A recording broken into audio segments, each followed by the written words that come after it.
10 giugno, organizzata dalla nostra bravissima Stefania di Calè Abbigliamento. Signore e signori, Miss Moma Asolo è la concorrente numero 12, Sammy Fernando.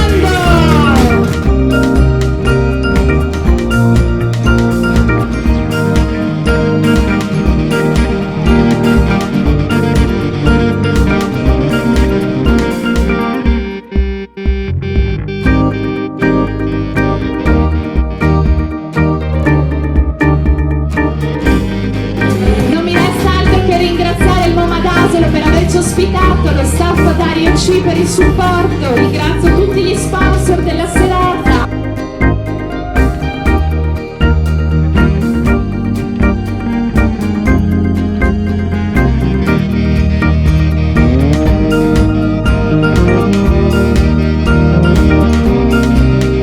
Miss Città Murata si prenderà qualche mese di vacanza, ritorneremo a luglio al Milano Summer Festival. Segnatemi infatti la prossima tappa sarà venerdì 5 luglio, saremo ospiti del Milano Summer Festival, vi aspettiamo e naturalmente viva Miss Città Murata, grazie e buona